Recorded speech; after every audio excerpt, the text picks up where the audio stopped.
Good morning. Hi. Can I ask you to... Yes, that's what I'm up here for. Here, your lunch. Thanks. Okay, good morning, everybody. You know what? I'm going to be right back. I'll be right back.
Yeah.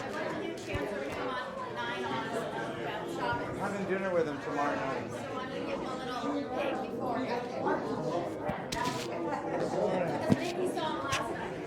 Yeah? Dad was wearing 2 shoes. It's cottage for you.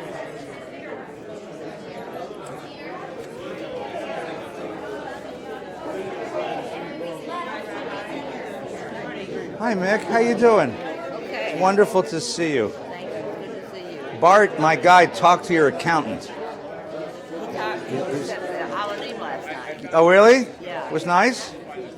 I didn't hear it, Okay. but I met him afterwards. Very nice man. Very. I'm having dinner with him tomorrow night, so it's supposed to be a lovely man. And He was telling him all about. good. I'd love to have him. I said he's like. What? Who? Oh, Douglas? I don't know. Maybe he's on vacation. Doug, wherever you are, we love you. Mark, you're sitting in Doug Workman's seat, so you have to ask good questions, okay? How you feeling? Good? Good. Good morning. Boker Tov, Shabbat Shalom. Happy July. This is, of course, a very holy day. It's the weekend of the All-Star Game. And once again, I was not asked to play. Very, very disappointed. I mean, you can have rabbinic ordination, you can be a professor in the seminary, you can be internationally feted, but if you're not invited to play third base for the National League, what good is your life? Yeah. So anyway, welcome. It's good to see everyone. Shabbat Shalom. Thank you for coming. This morning, following our Torah study, a lovely service this morning, the bar mitzvah of Ian Budai, who is a third-generation member of the shul. I married his parents. I named him. Now I get to do his bar mitzvah. It's really exciting. And then we are celebrating our dear friend Yossi Dresner. Yossi turns 80 this week. Thursday morning, we sang him happy birthday in a very large minyan. And this morning, we have a very special surprise for him. So if you don't mind, come inside, join us. Right before Musaf, we're going to celebrate Yossi. And then there's a lovely lunch, a really nice lunch. So please come and join us. It's a very quiet week in the shul. There's like not... Sorry? Parsha discussion if you want to continue, right? Good. It's a quiet week in the shul. We will have Torah study next Shabbos, and again, next Shabbos is another quiet Shabbos. And then next Saturday night is Tisha B'Av, the 9th day of Av. It's a collective day of Jewish commemoration and mourning. And we'll begin at 7:30 with prayers and study. And then at about an hour later, we'll read the Book of Lamentation, Book of Eicha. We're joining with Adad Ariel and Stephen Weiss, and we welcome everybody. Come on in. We got plenty of seats. Got seats over here, seats in the back, seats in the front. Bleachers are open. Hey, Dave. Nice to see you. Mazel tov on the kids. Thank you. Wonderful. Good. Hope everybody's well. Okay. Good. Come on in. Good. No, one more next week. I'm here next week. Next week will be our last session for the summer. Then we'll go on hiatus and come back in September, okay? I haven't figured out how to broadcast from far away, so we'll do that together. This morning, I would like to discuss with you two great Jewish heroes. Two remarkable personalities whose lives parallel each other in remarkable ways. They lived 25 centuries apart. And each of their lives has a really interesting character to it. The prophet Jeremiah is the Haftorah for this Shabbat, last Shabbat. And according to tradition, he's the author of the Book of Eicha, the Book of Lamentation that's read on Tisha B'Av. And Theodor Herzl, who is the father of modern Zionism, political Zionism. Please come in. These two men, born 25 centuries apart, form the arc of Jewish political thought. What Jeremiah accomplished, then Herzl accomplishes again. These two men are obsessed. They're really great cases of obsessive disease. People who are so invested in an idea, in a mission, in a personal cause, that everything in their lives is sacrificed to it. These two men are completely committed to the salvation, to saving the Jewish people from the political threats of the world they live in. And they have an ability to see realities that nobody else can see, and nobody else even knows how to, and no one else knows how to deal with. These two men live lives and preach messages which are completely contrary to the social class and family lives that they were raised in. And I have a theory about how these two men get formed, and that's what I'd like to share with you today as we begin this conversation. What we don't finish today, we'll continue next week. Sherry, come on in. There's plenty of room over here. Come on. Yeah, okay, good. Let's begin at the end. Theodor Herzl, born in 1860 in Budapest, to a very assimilated upper-middle-class family. His sister dies of tuberculosis when he's 18 years old. And the family's so grief-stricken that they move to Vienna, where he begins university, finishes a course in law, doesn't want to be a lawyer. He loves to write. He's a very good journalist and a very bad playwright.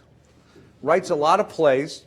A few of them get produced. None of them are hits. But he's a good journalist.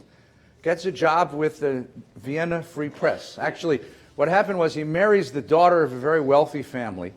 And they're so glad to get rid of their daughter, because she's a little strange, that they take the couple on a 6-month honeymoon.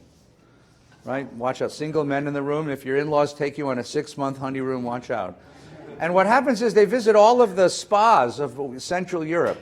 Bad, Baden-Baden, these kinds of bads. And in every one of the spas, Herzl writes a dispatch. Herzl writes a review of the restaurant, of the crowd that's there, of the social life, and he becomes very famous. Sorry? He's a blogger, right, exactly right. And by the time he returns to Vienna, he's become very famous. Two things have happened. One is he's a famous, people have been reading him all over Europe. And number two, he realizes he can't live with this girl. So he accepts a position with the Free Press in Paris to continue this and also to be a political writer for the Vienna Free Press. And Paris in the 1890s is just the most explosive place, culturally and politically. And he becomes a political writer for this, and a cultural writer for this newspaper in Paris. and he has what they call a conversionary moment. Later on, he will write that his conversionary moment was the Dreyfus trial, the trial of a young French Jew who was working for the French High Command, who was accused of treason. His biographer, Shlomo Avineri, casts a lot of doubt on that, because in the dispatches that he wrote back from Paris, it doesn't appear that the Dreyfus trial is all that important compared to the bigger dramas of the French government. But one thing or another happens, and this man wakes up and all of a sudden becomes totally obsessed with the condition of Jews in Europe. He was assimilated, but he discovers that assimilation is a lie. Emancipation is a lie. The welcome of Jews into Western European culture was a lie, because at no time could a Jew enter Western European life without being identified as a Jew. And he becomes totally obsessed with this, so much so that he gives up everything in his life, his family, his work, even all of his personal fortune, all the money that he had, to pursue the dream of gaining a homeland for the Jewish people. He dies in 1904, 44 years old. He had a congenital heart disease. And they told him, you've got to slow down. You've got to rest. You've got to stop doing this. But he wouldn't do it. For him, something drove him. Now, what drove Herzl? And the story we're going to read today in the Torah, in the Haftorah, in the prophet, is a similar kind of story. Jeremiah, born in the 6th century BCE, which means the 600s. And at 17 years old, something happens to him. He's born into a priestly family in the village of Anatot. Anyone ever been to Jerusalem? You know where? Come in, please come in. There's lots of room.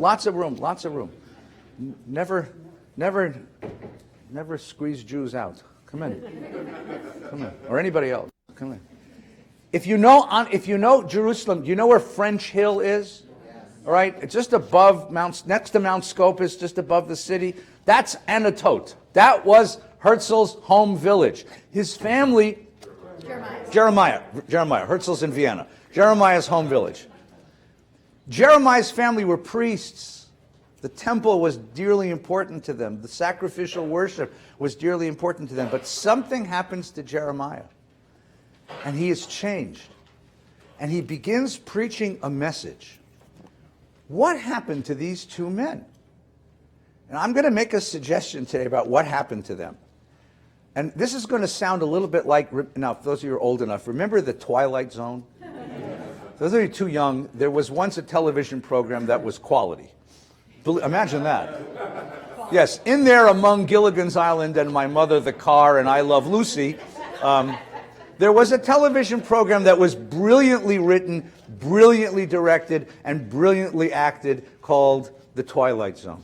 And this is going to sound a little bit like that. They both had nightmares.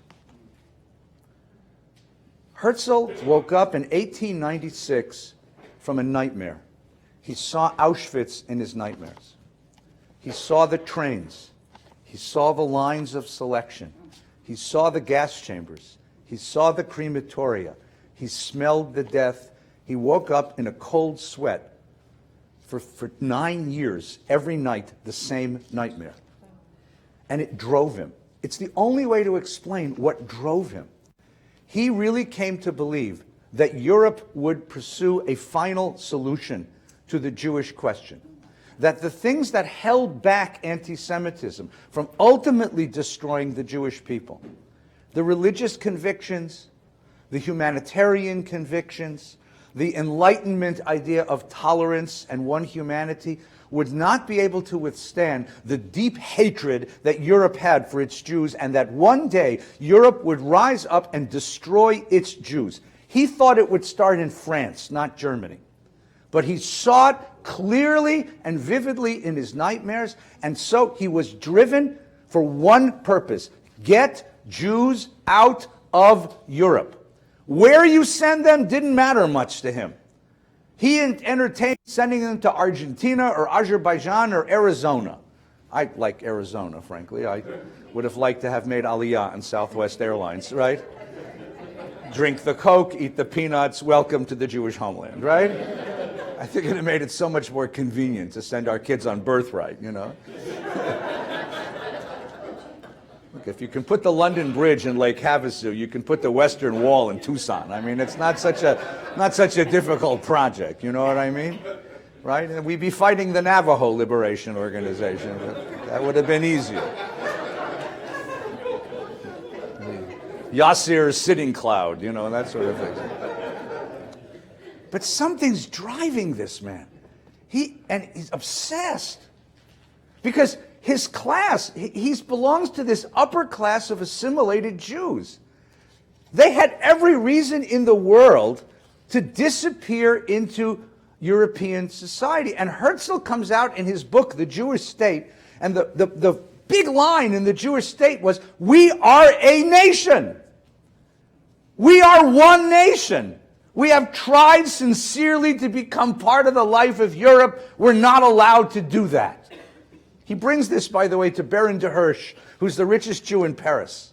He brings it to Baron Rothschild, whose family runs all the banking in Europe. And they threw him out. Because Hirsch and Rothschild and everyone he knew, his editors at the New Free Press, even his own family, was trying to say, no!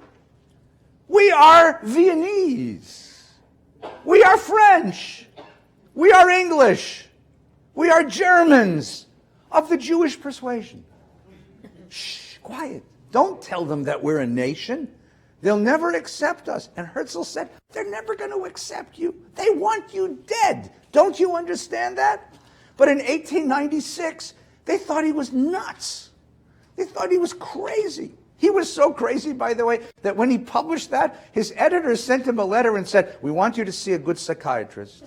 And they said they made an appointment with Max Nordau, who was a great psychiatrist in Paris. And the story is that Herzl goes to Nordau, lies down on his couch, and by the third session, in the middle of the third session of telling him all of his sex fantasies and stuff, Nordau says to Herzl, Dr. Herzl, if you're crazy, I'm crazy. Sit up. We have work to do. And Nordau becomes his ally and his spokesman. But they thought he was crazy. Jeremiah, open the Chumash with me. Here's Jeremiah's story. I'll tell you the page in a second. I didn't write down the pages. Page 968. 968. Okay? This is Yirmiyahu 1. Okay? Jeremiah chapter 1.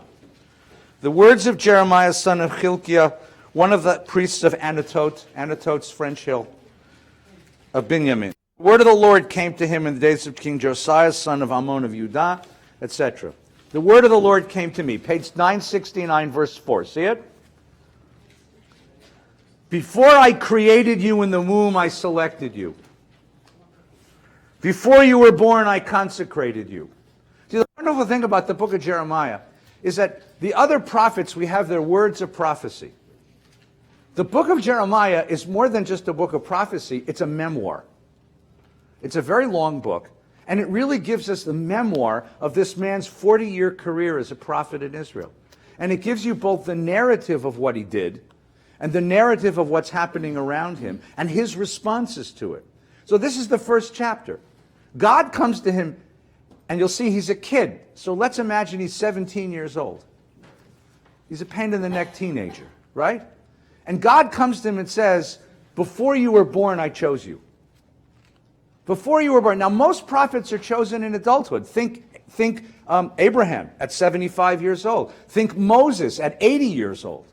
According to the tradition, Moses is 80 when he finds the burning bush. So those of you who haven't found your calling yet, it's coming, I promise you.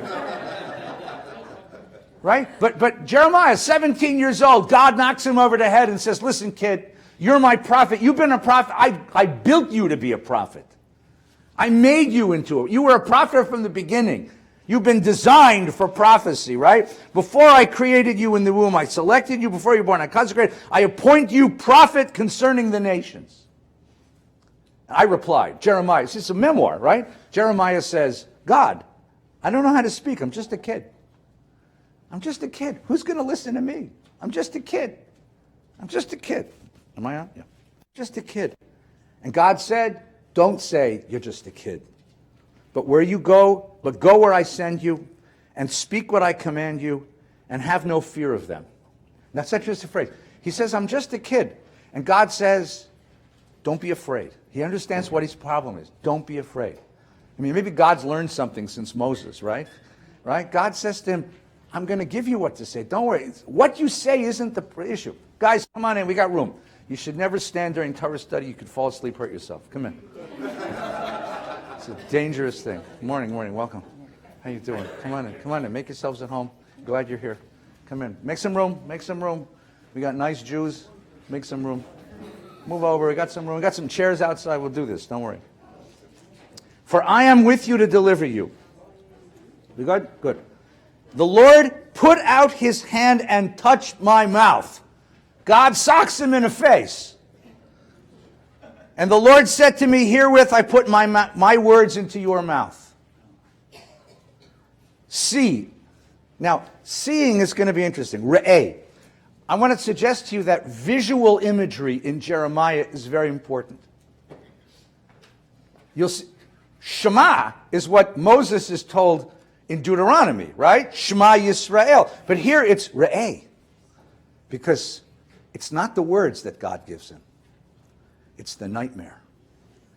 He's going to have a nightmare. Starting at 17 years old. And for the next 40 years, the man is going to have the same nightmare every night.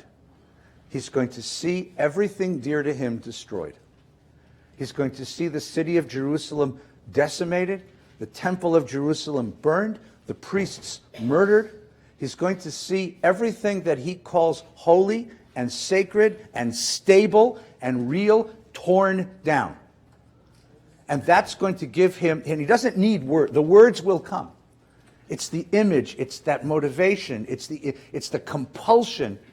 If you can prevent it, prevent it. But if you can't prevent it, then mitigate it. Then figure out how to live with it. See, I appoint you this day over nations and kingdoms to uproot and pull down, destroy and overthrow, to build and to plant. Just incidentally, this is the best haftarah in the whole book, Because you want to know what you want to say to a 13-year-old? Isn't this what you want to say to every teenager? Kid, go out there and raise hell. Yes, I know you're a moral absolutist. I know you think that my bourgeois values are so passé. I know you're angry about America and about Israel and about injustice and inhumanity. Good! Good. If you're not angry about it, there's something wrong with you, kid. There's something mismatched in your chemicals. There's something wrong with your adolescence. Go out there, but don't forget that the purpose isn't only to uproot and pull down and destroy and overthrow. You also have to be an advocate for to build and to plant. Livnot ulintoa. Livnot ulintoa. You have to go out and build something better. That's adolescence. And now he gets an image. The word of the Lord came to me. What do you see, Jeremiah? You see the seeing all over again? It's all about what he sees, right? I replied, I see a branch of an almond tree, right? Makel shaked. Shkediah. Shked is an almond branch, right? The Lord said, you've seen right. Ki shoked ani al divari.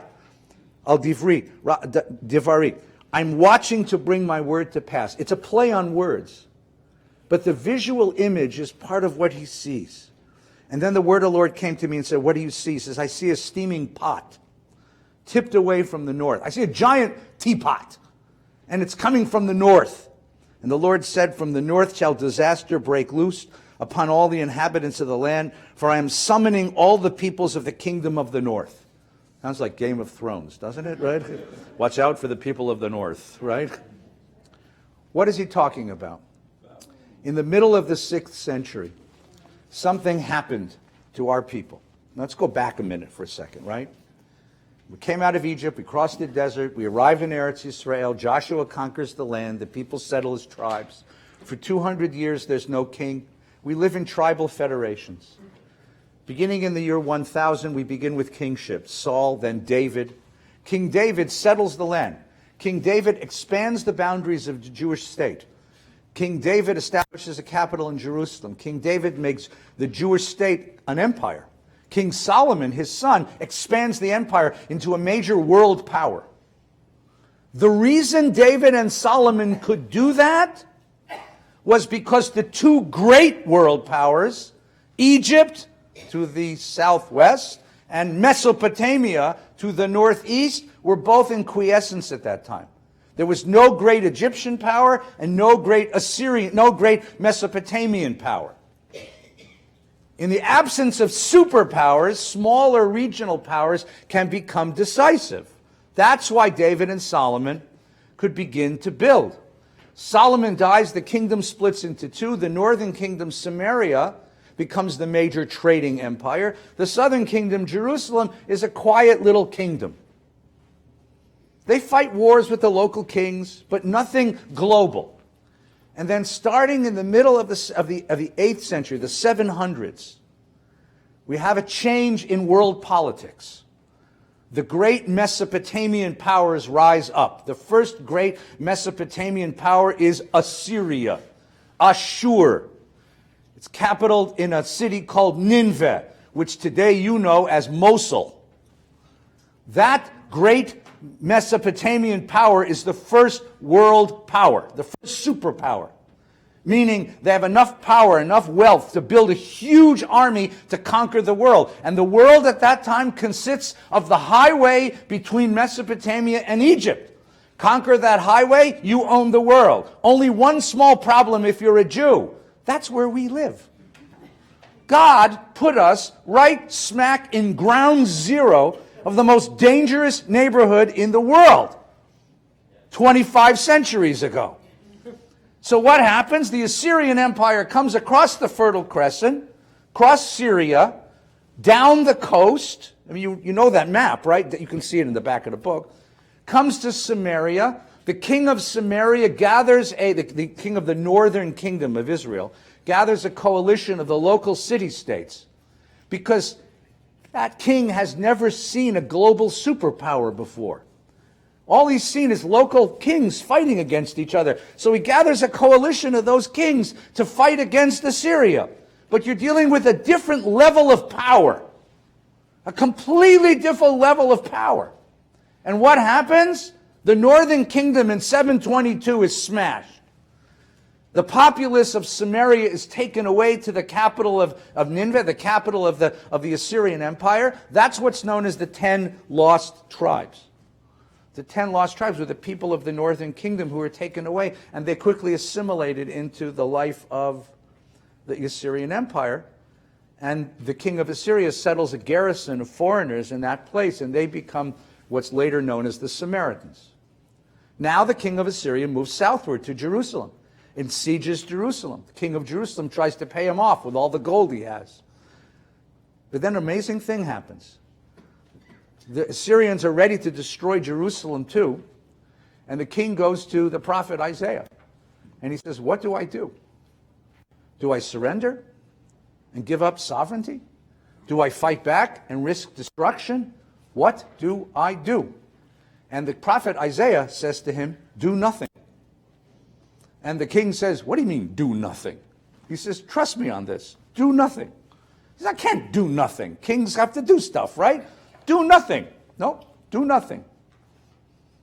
And what happens? He wakes up the next morning and all the Assyrians are gone. They're gone. The Bible says God sent a plague among the Assyrians and they ran away.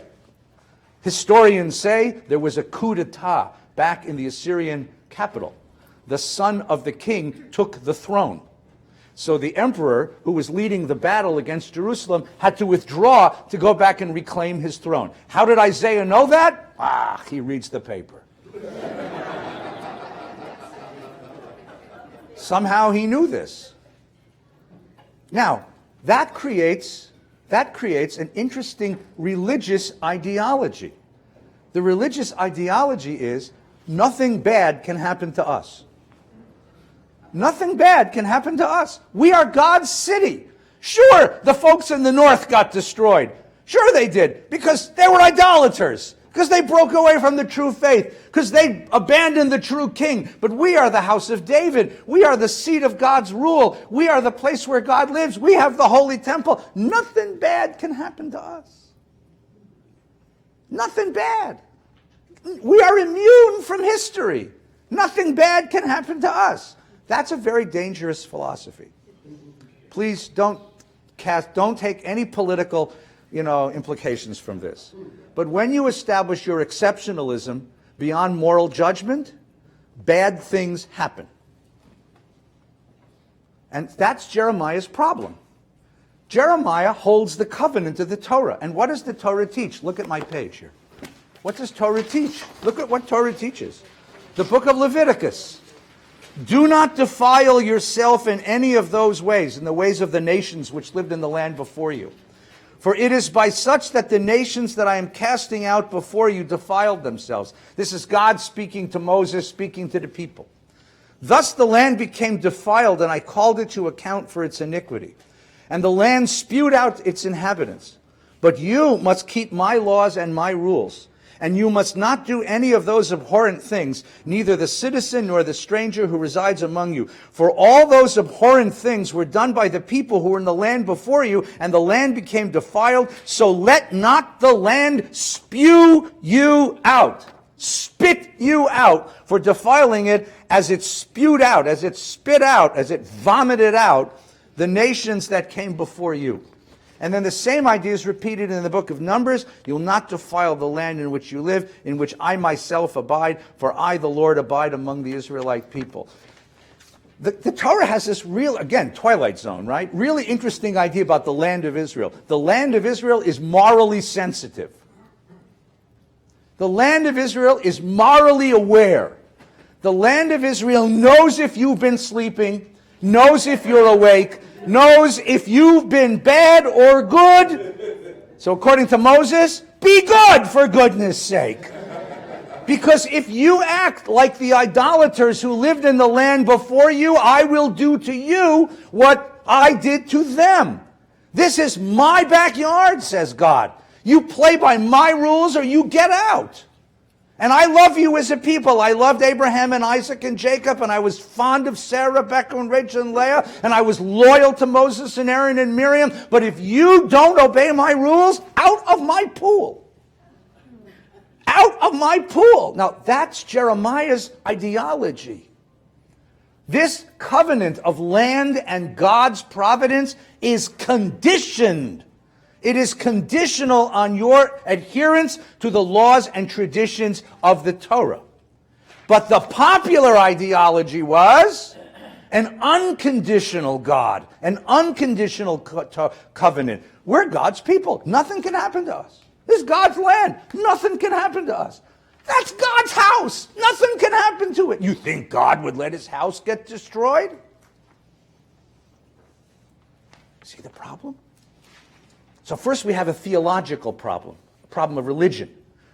Is this covenant conditioned? Is it conditioned upon your behavior, your adherence to covenantal standards, or is it unconditional? Second, we have a political problem. You can think of yourself as the chosen people of the God of the universe. You can think of yourself as exceptional as long as there's nobody around to threaten you. But what happens to a country that thinks of itself in very, very, very, very exalted terms when suddenly it is thrust into a geopolitical world of superpowers? Of superpowers. How do you reconcile politically? How do you prepare yourself? What political moves do you take? What political moves do you take if you're a small kingdom in a world of political giants? It's ironic, because remember in Shlach Lecha, a couple of weeks ago, when the spies went into the land, they came back and said there are giants living there? They were right. They were just a few centuries too early. There are giants. When they don't live there, they live in Mesopotamia and they live in Egypt. Third, it's a psychological problem. It's a problem of cognitive dissonance. How do I maintain my identity as the chosen people of the God of the universe when suddenly politically I'm peripheral? I'm marginal. I'm relatively powerless to control the conditions of my political existence. How do I reconcile those two ideas? What do I do with those two ideas? Jeremiah has a special sensitivity to this. The populace believes we're exceptional. Nothing can happen to us. The populace believes we're God's chosen people. To hell with Mesopotamia and Egypt. They may have bigger armies, but we have God on our side. Don't you remember what God did to the Pharaoh? Don't you think God would do that to any enemy? Their solution to the cognitive dissonance is to close their eyes to the political realities in which they live. Jeremiah can't close his eyes. Why? Because every night when he goes to sleep, he sees the temple burning. He sees the city destroyed. He sees his family murdered. And he wakes up, the poor kid wakes up in a cold sweat every morning going, this is my life mission. And it gets so bad at one point that he goes to the temple itself. He goes to the heart of the problem. He goes to the temple itself. Now remember what's going on. The king of Jerusalem has this big problem, right? He has all of these powers around him. So he starts forming alliances with the local city-states in order to resist the rise of empire. The way that you establish alliances is by marrying the princesses of all the local kingdoms. The way that you marry a princess is you move her into your palace and you build a temple to her gods. So suddenly in downtown Jerusalem, we got temples to all of these gods. And they all surround the temple of Jerusalem.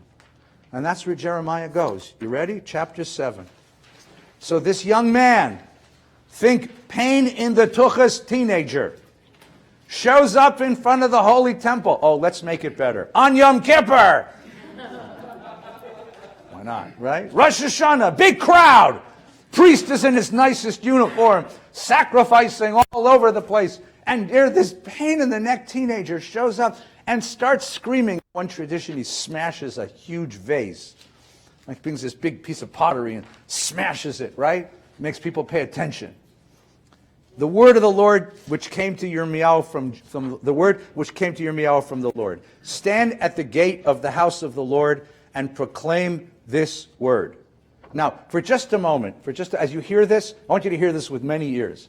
I want you to hear it as a fan of Jeremiah. Okay? Second, I want you to hear this if you were one of the people. Right? Because I know you guys, right? You just spent the whole morning fighting with your teenage children to get them to come to the temple on Yom Kippur. And they finally said, okay, we'll go, but we're only going to stay an hour and we're not going to listen to this stupid sermon, right? Say, okay, fine, just come with me and sit next to me, right? I paid all this money for these seats and the least you can do is send you to Jewish school, and the least you can do is sit in Yom Kippur for an hour. And so your disgruntled teenage children and grandchildren are coming with you to the temple, and you bring them to the temple, and there's all these people around in their nice suits and their nice cars are parked there. It's a lovely setting. Oh, isn't Yontif nice, right? And that's the second year. I want you to hear this as the populace of Jerusalem heard it. Okay? I want you to hear it with one other set of ears. You ready? We have the book as it was written. But the book as it was presented was only presented after the destruction. So think about Jews in Babylon, taken away by the waters of Babylon. There we sat and there we wept.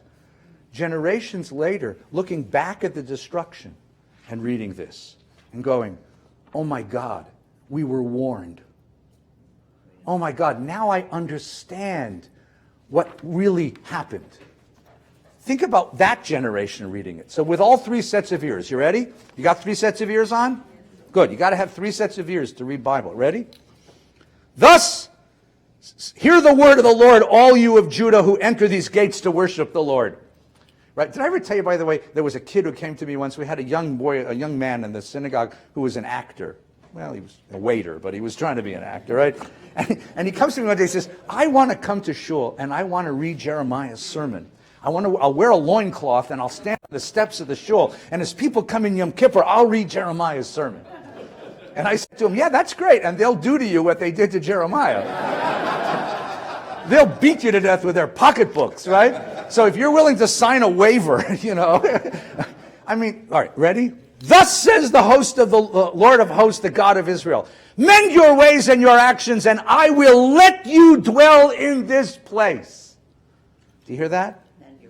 Let you dwell in this place. You think this is your land? You think you're rooted here? You think this is yours forever? No. It's my land. And I might let you stay here, but only if. And that's the word that nobody got. If. The conditional quality of this covenant. If I will let you dwell in this place. Don't put your trust in illusions and say, the temple of the Lord, the temple of the Lord, the temple of the Lord are these buildings. Don't tell me that this is God's house and nothing can happen to it. Right? No, if you really mend your ways and your actions, if you execute justice between one man and another, if you do not oppress the stranger, the orphan, and the widow, if you do not shed the blood of innocent in this place, if you do not follow other gods to your own hurt, then only will I let you dwell in this place, in the land that I gave to your fathers for all time. See, I gave it to your fathers for all time, but conditioned on your continued adherence to the words of covenant. But if you violate my intentions with covenant, you're out of the pool. I'm kicking you off my land. You will be dispossessed. And don't think, just because you're God's people, and this is God's city, and that's God's house, that you have some sort of supernatural protection. Your supernatural protection is conditioned on your adherence to the law of the covenant. Right? See. Remember I told you again, visual imagery. See. You are relying on illusions that are of no avail. Now think about that for a second. You think that things can't change? You think that the institutions you depend upon, you think that the social arrangements that you live with are somehow metaphysically permanent? You think that they're somehow metaphysical? People can move in and out of houses. In the shopping center, they'll get different stores tomorrow. But you think that you really think that any human institution is metaphysically permanent and can't end up destroyed? Don't you know? That's the history of humankind. No institution is ever permanent. None. It's all conditioned upon a certain quality of social morality. That's the rule of the prophet. You are relying on illusions. Will you steal and murder and commit adultery and swear falsely and sacrifice to Baal and follow other gods whom you've not experienced, and then come and stand before me in this house which bears my name and say, "Whoo, we are safe. We are safe." Safe to do all of this abhorrent things. That's his nice word for, I'm sure he used a much more explicit word there. Safe to do all? You safe? Do you consider this house which bears my name to be a den of thieves? As for me, I've been watching you. Just go to my place at Shiloh. Now, what was Shiloh? Shiloh was the principal shrine, the principal religious site of the northern kingdom. Okay? So he's preaching in about 640 BCE, right? 80 years earlier, the northern kingdom had been destroyed in 722, right? So he says, you don't think that I destroyed? You don't think that things that were once glorious couldn't be destroyed? Just go a few miles north to Shiloh and see what I did there, right? Where I had established my name formally, and see what I did to it because of the wickedness of the people Israel. And now because you do all these things, declare the Lord, and though I spoke to you persistently, you wouldn't listen, and though I called you, you wouldn't respond. Therefore I will do to the house which bears my name, on which you rely, and to the place which I gave you and your fathers, just what I did to Shiloh. You will be smashed. You will be smashed, and I will cast you out of my presence as I cast out your brothers, the whole brood of Ephraim, the northern kingdom. Okay, how did the populace receive this message? Why? Because it broke every one of their convictions. Because it threatened them. What do you do to a guy who goes around talking like this? You want to get rid of him because he's shaking the confidence of the people. But you hear the sermon? You think your institutions are somehow safe? Institutions depend upon social will, and social will depends upon social solidarity, and social solidarity depends upon social morality. And if your social morality is corrupt, I will cast you from this place. Now, what is he talking about? Was there murder in the streets of Jerusalem? Was there mass immorality? No. No. No. You know what there was? You know what there was. Plain, ordinary indifference. Right? Every urban society harbors a certain quality of evil. We just don't need to look at it. We don't want to look at it. Who wants to look at it? You got guests who come from out of town. You take them to the Getty. Everybody go to the Getty? If you're from out of town, after Shabbos, go up to the Getty. You'll see the best of LA. First of all, the place is magnificent. It's clean. It looks like Jerusalem. It's built with Jerusalem stone, right? And then you have these gardens, which are magnificent. And then the wonderful thing is you have a view of LA from up there. And what do you see from up there? It's all pristine and beautiful, right? It's glorious. What don't you see? You don't see 52,000 homeless people. You don't see children crowded 42, 44 kids into a classroom. You don't see long waits in public hospitals. You don't see hunger, real hunger. You don't see immigrants working in sweatshops, which is normal evil. Some people say, like, Jeremiah, what are you screaming about? Look, we give tzedakah, right? We're sacrificing, just like God said. We're doing what you said. We're not grossly immoral people. He said, of course not. You're just indifferent. You're just oblivious. You just built a freeway over all of it so you don't have to look at it. So you don't have to ever get out of your Lexus and take a look at how people live on the other side of the city. Of course you're not. You're good people. But you've just forgotten why you're here. And you have this sense of exceptionalism which you think protects you. And I'm telling you, it don't protect you. You're going to be doomed. Now, nobody wanted to hear this, so he got even harsher. Billy, you want to say something? I'm on a roll here, so if you don't stop me, baby, I'm going to tear down these walls. No, go ahead. No, on the contrary, build up these walls. Turned on its head means that the homeless, the people that are subjected to sweatshops are there because they didn't believe. No, that's not what it says. It says that at a certain point the social fabric falls apart. It frays. And when the social fabric frays, institutions fall apart. And life becomes really difficult to live. And it happens really slowly. See, the difference between the Bible and us is that we can see that we don't see it happening around us. But here you have the perspective of 25 centuries, so you can see it happening. You know, it's sort of like time-lapse photography. Right? It's time-lapse photography. That's what it means. Now, here's what happened. What you're right on the other end. When they're in exile, so I'm going to give you the end of the story. Would you mind? The Babylonians come, they destroy the city, they take away the leading classes of the city back to Babylon. There we sat, there we wept. And they asked the question, why us? Post-Holocaust Judaism. Why did this happen to us? And then they picked up Jeremiah and said, I think we know. Because we lost faith with the covenant.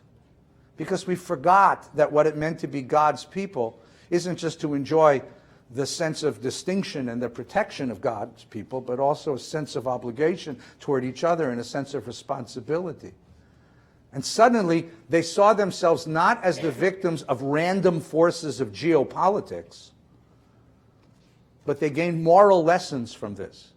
Now, you might say to me, but that's neurotic, Rabbi. And I'll say, sure, neurotic, Jewish, what else do you want, right? To think that it was my morality that brought the Babylonians. You know, the Babylonians were going to come anyway, but I'm going to show you in a moment that's not true, right? Because you have to look at Jeremiah's next section. Other questions? Yo. Hi, Joe. So, but doesn't every prophet before and after him also prophesies and people want to stone and kill all of them because Yeah. they're uncomfortable, right? So Yeah. he was the only one that this happened. No, life is miserable for prophets. No, you don't want to be a prophet. You're going to see that in a minute because he's going. I'll tell you what. So turn it over. I'll turn it over. We'll get to his political life. Jeremiah is one of the only prophets who gives us a glimpse into his inner life.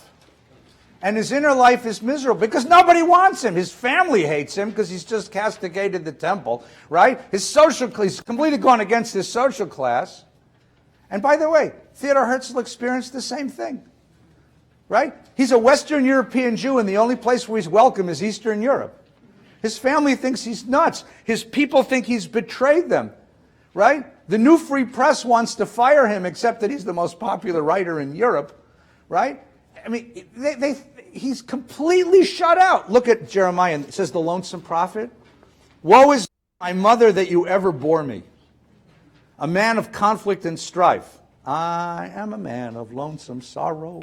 I have not lent, I have not borrowed, yet everyone cursed me. And then he says, listen to this. This is such an interesting confession, and it's very rare in the Bible to have a prophet confess his own inner experience. Because usually the prophet speaks in the name of God, and here he's not. Here he's speaking in his own name against God. You enticed me, and I was enticed. Now, what does entice mean? Seduced me. Or you go a little farther, and I apologize, you raped me. You forced yourself upon me. When we think about rape, it's a horrible thing, but don't think about it. But think about this idea of being forced, being penetrated in a sense. Something takes away my personhood, right? And you overpowered me and you prevailed, and I have become a constant laughingstock. Everyone jeers at me. Every time I speak, I must cry out, I must shout lawlessness and repine, for the word of the Lord causes me constant disgrace and contempt. And I thought, okay, I won't mention him. No more. I will not speak in his name. So Jeremiah says, I'm going to put away this prophet crap and go get a job like my mother told me I should. I will work in a store. So there he is on the floor of Target selling sporting goods. Right? It's an interesting image, right?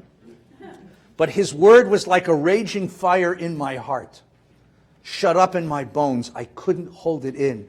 I was helpless. I don't want to be a prophet.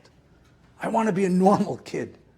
I want to have a normal life. I want a wife and 3 kids and coach soccer. I don't want to be exceptional. I don't want to be a prophet. I want to work at Target and sell bowling balls and baseball bats. And yet, every time I go to sleep, what do I see in my dreams? Everything that's precious to me, destroyed. I can't hold back. Prophecy, I can't hold back this prophecy, right?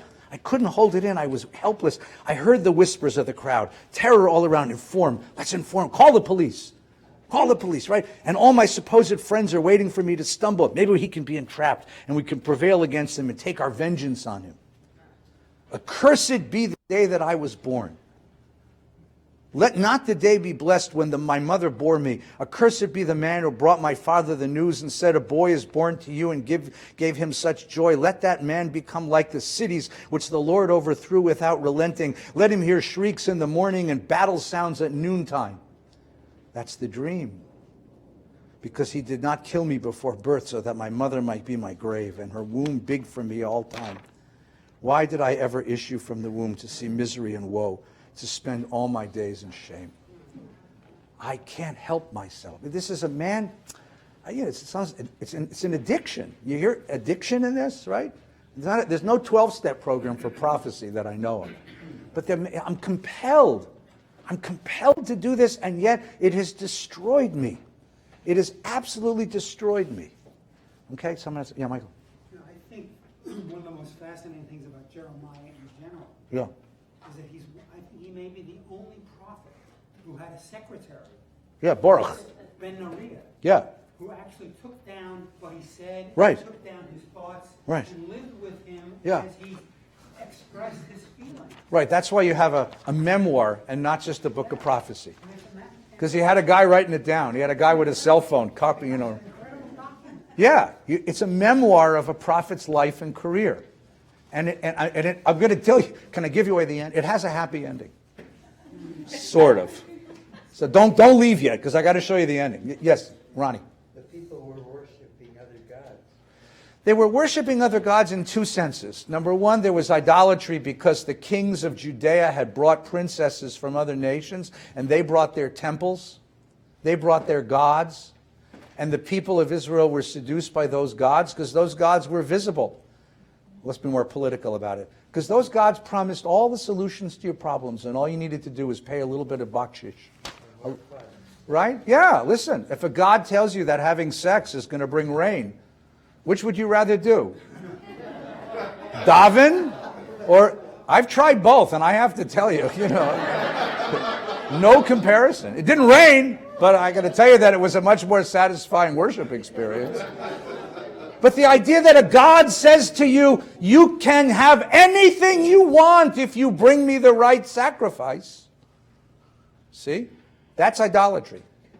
Idolatry is not the worship of a tree or a rock or a statue. Idolatry is the worship of the ego. I want what I want.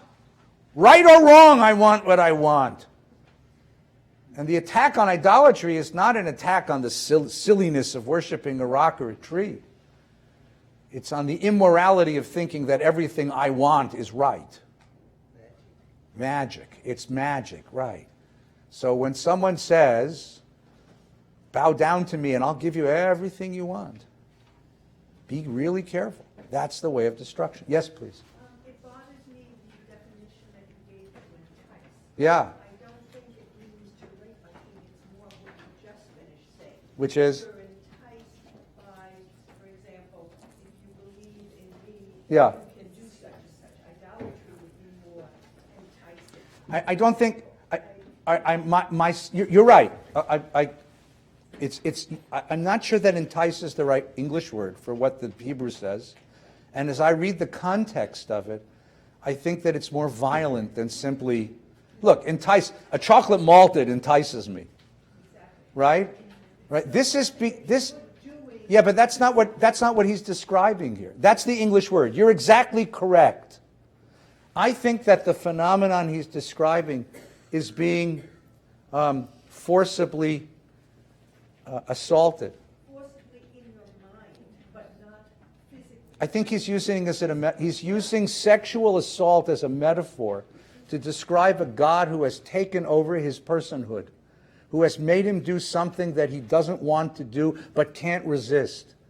It's the addict who says, I want to stop shooting heroin, but I can't give it up. I want to stop drinking, but I can't give it up. That's how I think. Okay, then we agree. I'm out of control. You've removed my control from me. This is his inner complaint. And Nebuch, I mean, do you feel the pathos of this guy? Who wants to be the only guy saying destruction is coming? Who wants to live it day to day to day? How would you live in this society if every night you had the nightmare that everything you love in the world is about to be taken from you? You would become obsessed, and this is obsession. This is a great definition of a certain quality of mental illness, of obsessive, a kind of obsession. Now, there's a political theory here, and I want to get to that political philosophy. So come back with me to the first page where it says the idolatry of power, Jeremiah 27. Jeremiah is going to offer a political philosophy. Let's hear what he says. Thus said the Lord to me. Now, Michael's right. He has a guy named Baruch. Baruch is his scribe, his secretary. So we get to hear Jeremiah's private messages from God. Make yourself thongs and bars of a yoke. You know what a yoke is? You put it over an ox, right? And put them on your neck. And send them to the king of Edom, the king of Moab, the king of the Ammonites, the king of Tyre, the king of Sidon, by envoys who have come to King Tzidkiyahu of Judah and Jerusalem, and give him this charge to the masters. Thus said the Lord of hosts, the God of Israel. Say this to your masters. So what happened? Tzidkiyahu is the king in Jerusalem in its last days. Tzidkiyahu is actually a puppet of the Babylonian state. And at one point, he ruled peaceably for many years. And they lived under Babylonian hegemony. It just meant you sent your income taxes to Nineveh instead of sending them to Texas, right? That's what being a vassal state is. But at a certain point, Tzidkiyahu got it in his head. Come on in. Tzidkiyahu, come in, please. Tzidkiyahu got it in his head to declare independence. Is this open here? Someone here? No. He's coming back? Okay. Come sit down, sir. Come. There's a place to sit. You shouldn't stand up Torah study. You could fall off and hurt yourself. Come sit.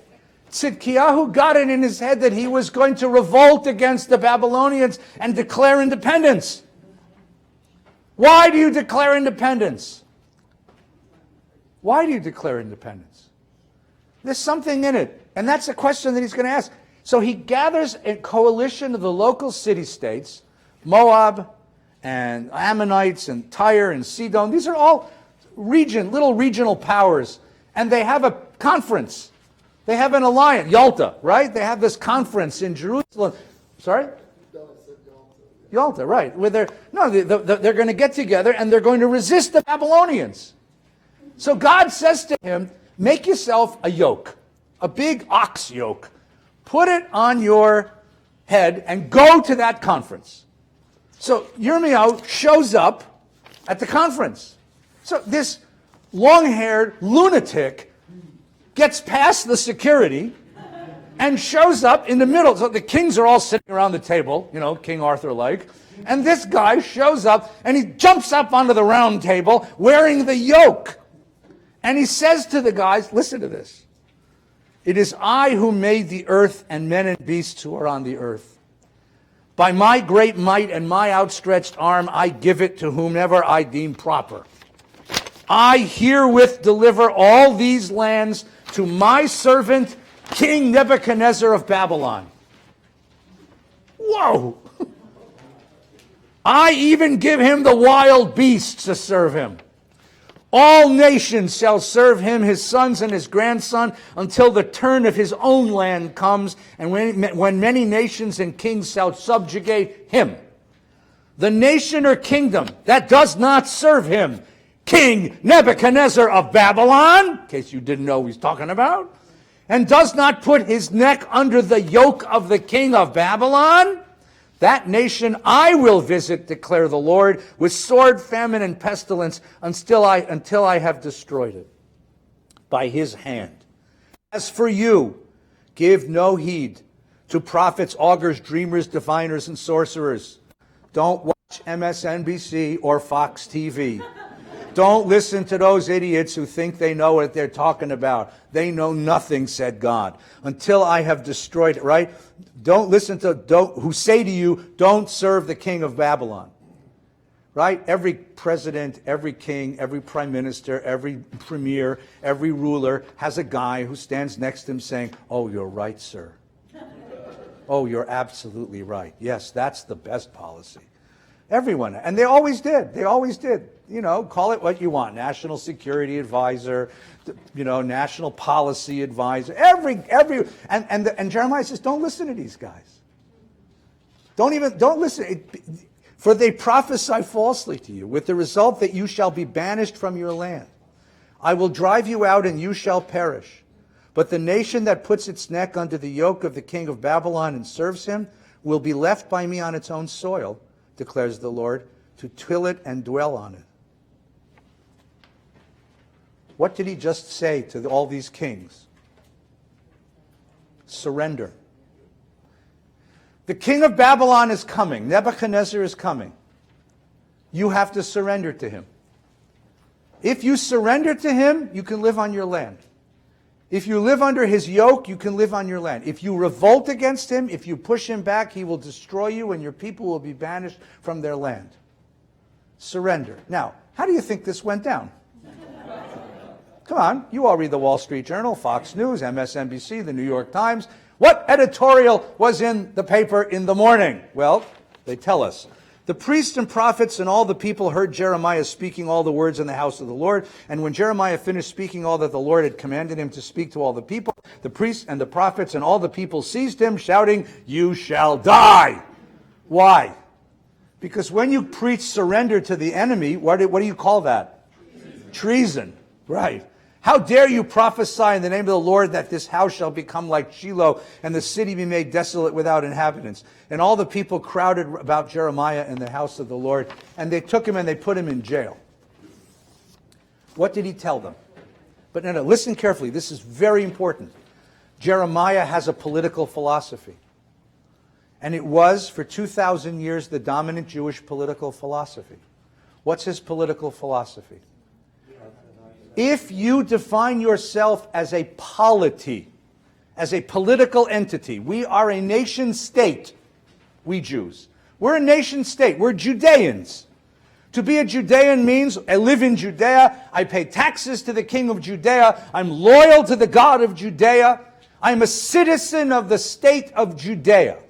If that's how you define yourself, you are doomed. Because you will never have sufficient material power, you will never have sufficient military power to defend this land.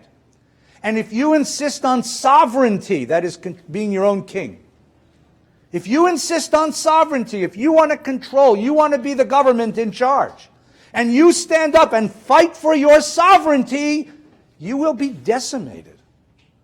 Because now you are no longer a big power. You were once, when David and King Solomon were around, you were something, but now you're nothing. You are a small, marginal, regional player in a world of giants. And if you stand up and declare your independence and your sovereignty and fight against those giants, they will step on you. And that will be the end of the Jewish people. That will be what happened to the northern kingdom. You will be destroyed like they were, and you will disappear from history, and that's the end. But we don't have to be that. We can be something else.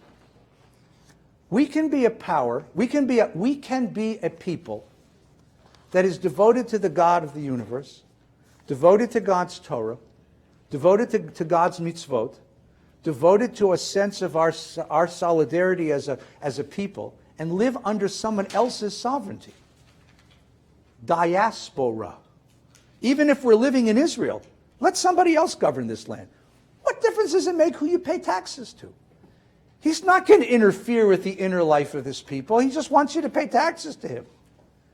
If we accept the sovereignty of Nebuchadnezzar, we can live in this land, and we can go on living no longer as a polity, as a political entity. We're not a country anymore. We're not a state anymore. We'll be a faith community.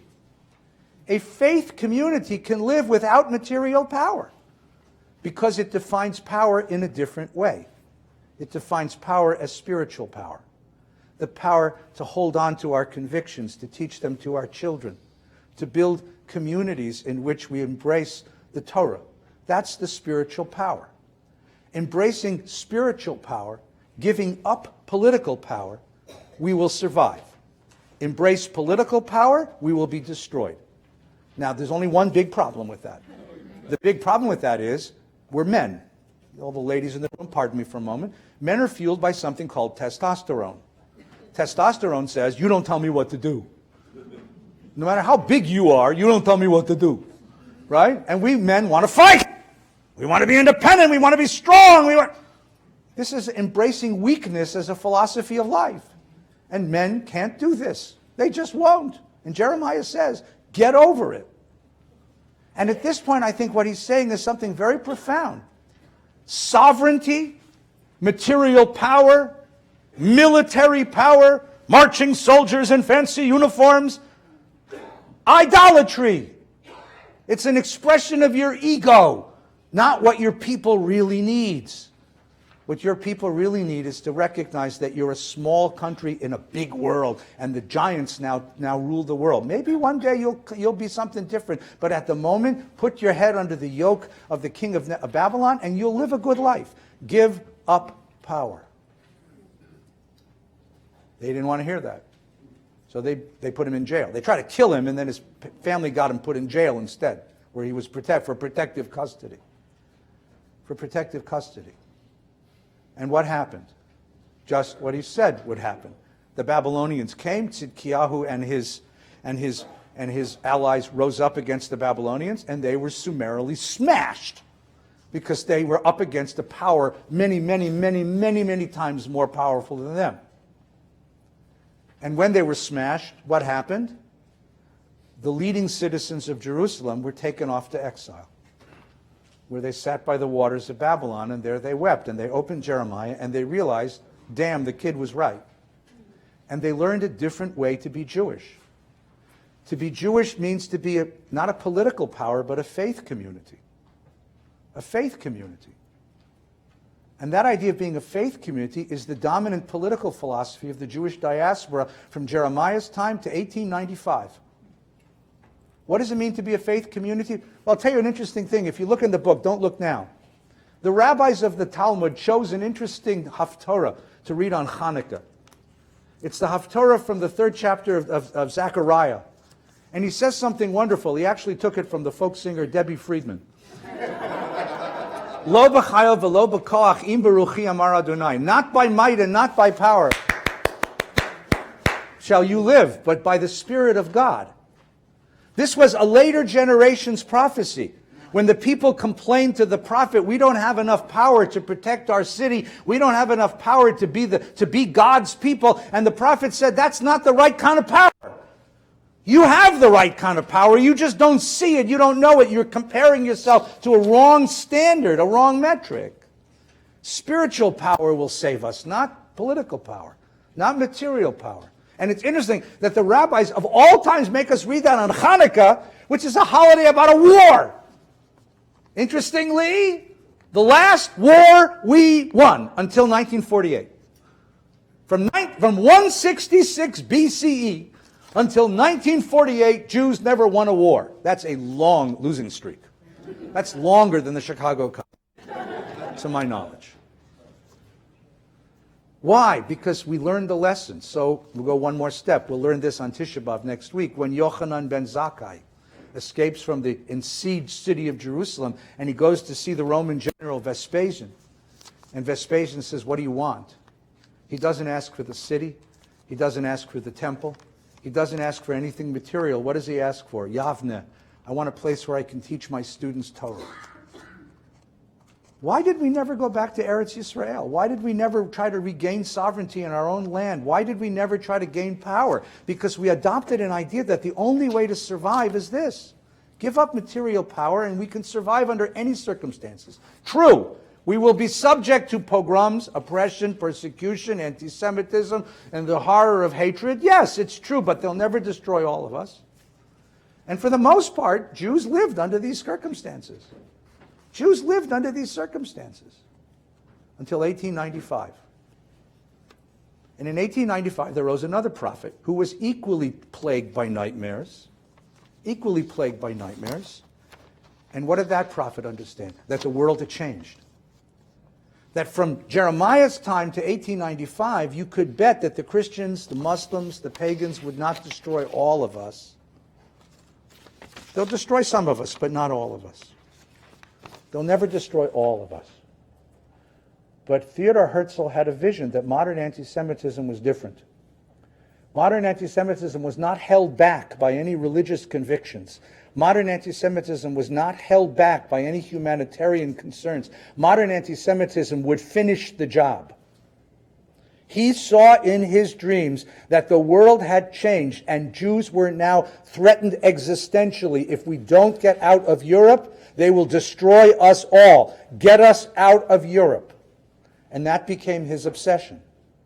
But bigger than that, not just get us out of Europe, but it's time to retake material power. It's time to reestablish ourselves as a landed political entity, a country. Because only a country has the tools to protect this people under these circumstances.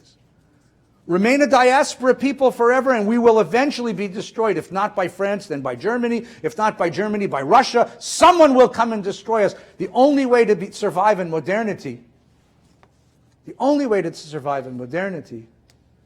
is to have a country. Because a country has an army. Because a country has the material power. Now that country has nuclear weapons. The most fearsome weapons on the planet. That's Herzl's dream. Because under the conditions of modernity, only by having a country and its tools of self-defense can the Jewish people protect themselves in this world. So Jewish history is the arc. Jewish political history is the arc from these two great prophets. From Jeremiah who said, let's go a history and we'll survive. And you know something? It did. It worked. It worked. We floated on history. We lived where they let us live. We did what jobs they let us do. We existed in whatever fashion we could improvise, but we maintained a spiritual solidity so that Jews today are a self-conscious, coherent, self-conscious community of Torah, of Jewish values, even to this day, for 2,000 years. No other people did that, because no other people had the wisdom to adopt that strategy. And then in 1895, we decided it's time to return to history, return to power, return to land, return to politics. Now we're learning how to do that. Now we're learning how to do that. Do you believe in prophecy? How do you get two guys infected with the same compulsion at exactly the right moment? Except if Herzl had been successful 30 years before, you would have saved the Jews of Europe. That's the only tragedy. Read the last line with me, and then we're going to call it a day. After the temple is destroyed, after the city is destroyed, after everything is decimated, Jeremiah changes his tune. Changes the tune altogether. The prophet of castigation, the prophet of warning, the prophet of destruction, the prophet of surrender, the prophet of hopelessness stands up and says, "Thus says the Lord, the people escaped from sword, found favor in the wilderness when Israel was marching homeward. The Lord revealed himself to me as old. Eternal love I conceive for you then. Therefore I continue my grace to you. I will build you firmly again, O maiden Israel. Again you shall take up your timbrels and go forth to the rhythm of the dancers. Again you shall plant vineyards in the hills of Samaria. Men shall plant and live to enjoy them." That's a beautiful phrase, right? Because what is it? The definition of political stability? You plant a tree and live long enough to eat its fruit. You plant a vineyard and live long enough to drink its wine. That's political stability, right? Peace. That's peace. For a day is coming when the watchman shall proclaim on the heights of Ephraim,